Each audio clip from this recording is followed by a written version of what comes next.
Olá pessoal, bem-vindos ao canal da Poema Investimentos. Meu nome é Gustavo Sayani, hoje é dia 9 de dezembro de 2025 e este é o nosso episódio número 7 sobre este novo canal. Hoje eu vou dar uma olhada na Johnson & Johnson.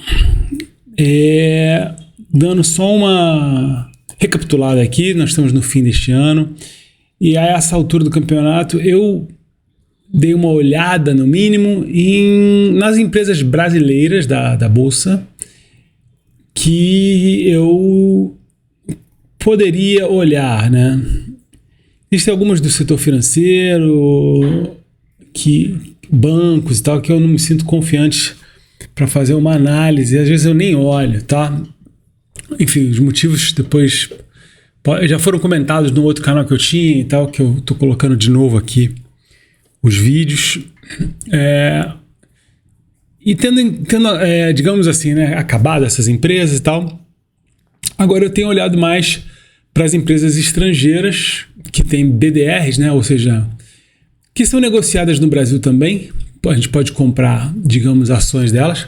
E a Johnson & Johnson é uma delas, né, uma empresa farmacêutica que eu olhei, olha, até o ano de 2021. E essa planilha que eu tenho, que inclusive fica aqui linkada na descrição dos vídeos, às vezes ela mostra, para quem, né, entende, mostra o meu processo de pensamento. Bom, como é o meu processo, eu posso até descrever para vocês, né? Então eu venho aqui, olho 3 aninhos e não sigo em frente, né? Então, baseado em 3 anos, eu optei ali por não seguir em frente, né? É uma empresa que tinha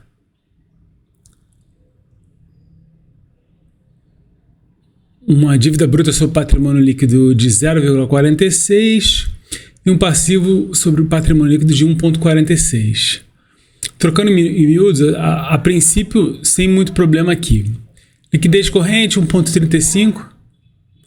Enfim, abaixo do que eu preferiria, que seria 2, 1,5 no mínimo e tal. Um lucro que...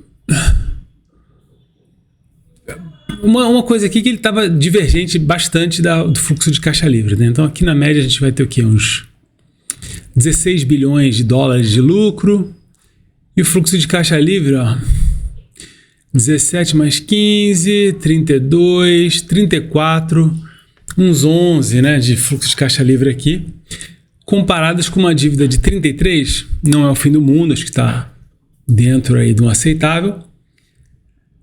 E aí, a gente vê naquele momento um preço de 430 bilhões, 370 milhões. Só vou anotar aqui para persistir para o futuro isso. E aí esse múltiplo parecia um pouco alto, né? Comparado com o lucro, ou seja, 430 dividido por 16 dava 27 vezes, ou seja, 27 anos desses lucros médios aqui para o preço pagar.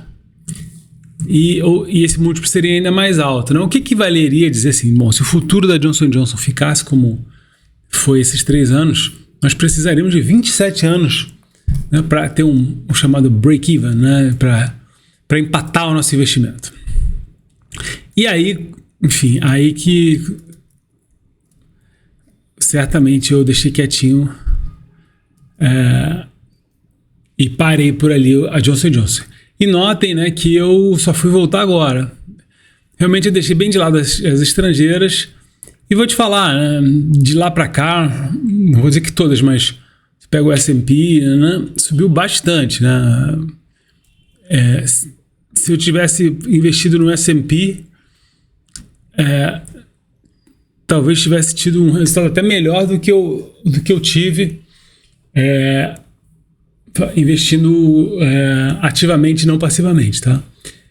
Mas enfim, vejamos, né, entre agora e o último dia que eu investi. Então, vamos seguindo aqui, né, J&J 10K. Vamos olhar aqui. Então, 10K é o equivalente a DFP, né, demonstrações financeiras padronizadas. Deixa eu pegar os tipos aqui, anuais.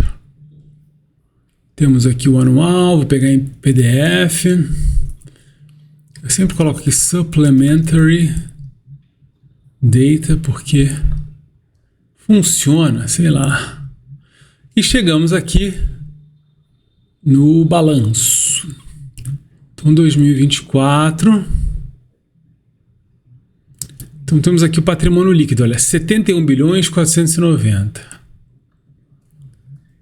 Interessante observar aqui que cai, né? Mesmo sem pensar em inflação, comparado com 2021. Uma coisa que eu sei é que a Johnson & Johnson se desmembrou um pouco, pelo menos a parte do Tylenol, ela vendeu a parte de...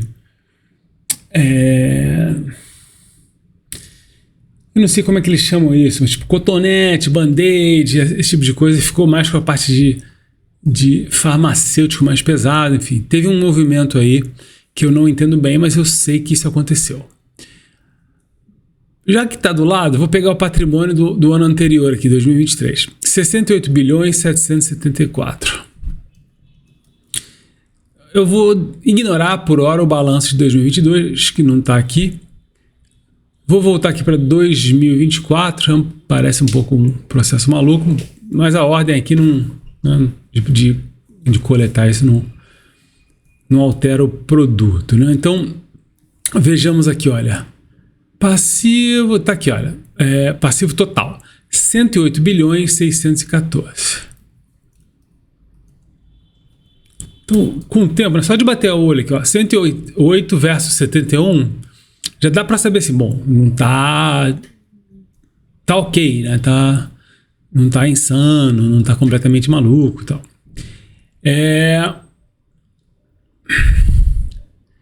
E para de 2023, 98 bilhões 784 foi o passivo. Vamos ver agora as dívidas, né? Então, termina esse ano aqui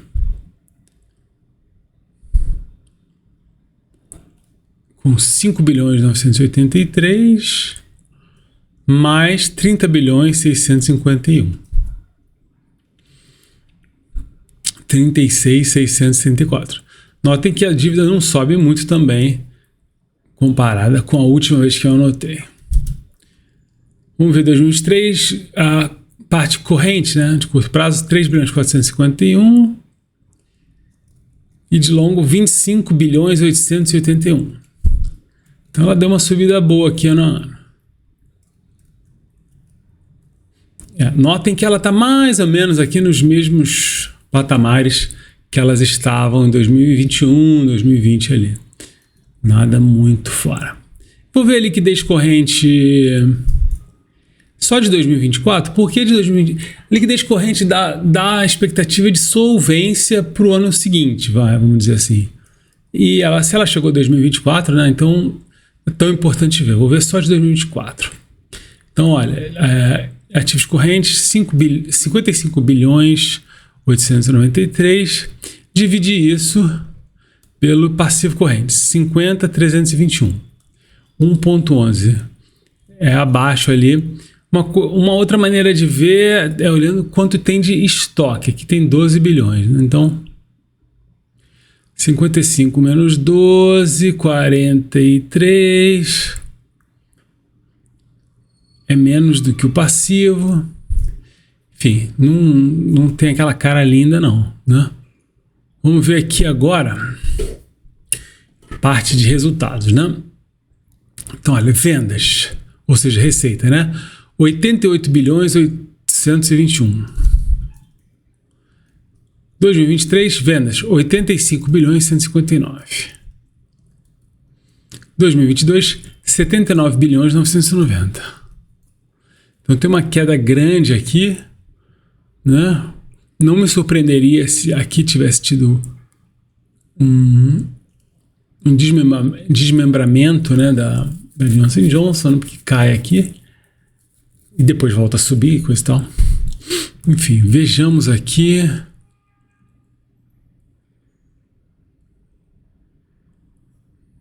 A parte de lucro, né?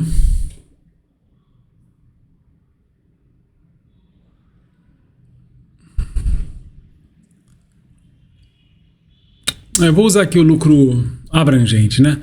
14 bilhões 852, 30 bilhões 412 e 18 bilhões e 32. Vou usar aqui umas macros, vamos dizer assim, né, para calcular após a inflação.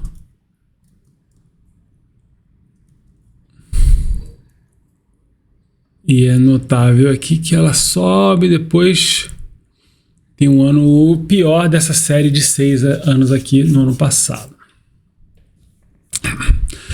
Finalmente, vamos ver o fluxo de caixa livre. A maneira que eu faço aqui é somar o operacional com o de investimento. Caixa operacional com caixa de investimento. Ao mínimo para começar a olhar, né? Então, para 2024, 24 bilhões 266 operacional, menos 18 bilhões 599 de investimento, resulta em 5 bilhões 667. 2023, mesma coisa. O operacional, 22 bilhões 791. E o de investimento, mais 878. Então, ficou em 23 bilhões 669. Em 2022, olha, 21 bilhões 194 menos 12 bilhões 371. Então, 8. Então, tem um pouquinho de cara aqui. 2021 vendeu, por aí, né? Enfim, não vou ficar olhando quando vendeu e tal. Tá, temos 6 anos aqui, então eu vou colocar aqui para tirar a média de 6 anos. Opa. Então eu vou colocar aqui, ó, que é igual a average. Vou fazer um offset daqui.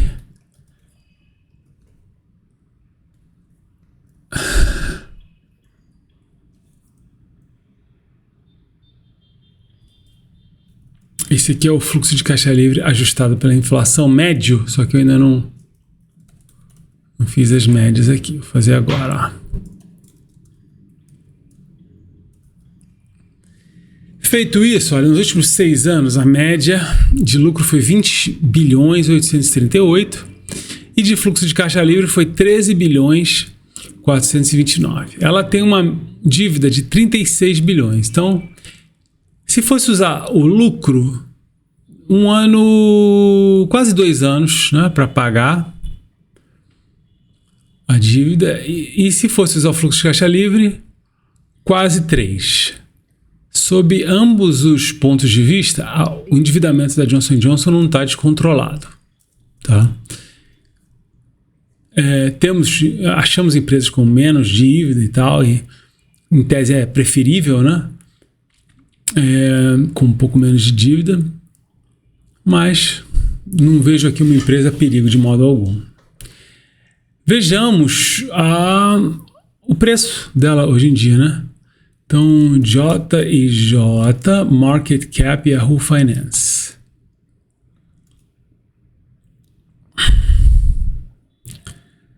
$481 bilhões 763.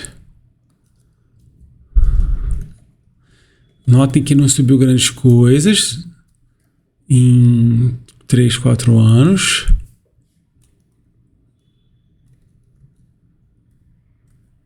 $481 bilhões 763. E vamos ver aqui o preço sobre lucro, 23 vezes. E o preço sobre fluxo de caixa livre, 36 vezes. Vamos arredondar. Então é aquilo, né?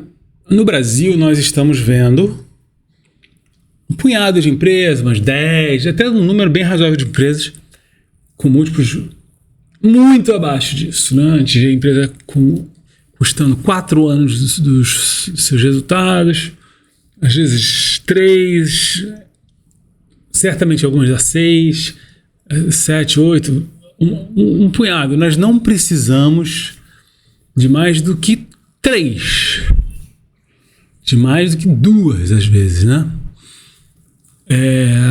mas com bastante tranquilidade na nossa parceria, 5, tá? Bem suave.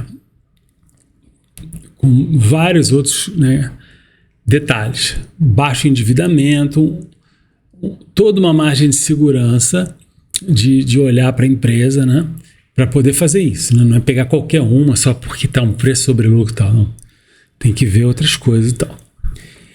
Tudo isso para dizer que a Johnson & Johnson está distante disso, né? Eu poderia comentar muito sobre os múltiplos americanos e tal, mas não. Estou olhando essa aqui e a Johnson & Johnson parece, no mínimo, bem precificada, né? Talvez cara, né? Eu diria que cara, não está uma coisa astronômica de outro planeta, mas está um pouco cara, né? Talvez menos para a realidade americana, mas ficamos aqui e na próxima a gente olha outra empresa. Muito obrigado, tchau, tchau.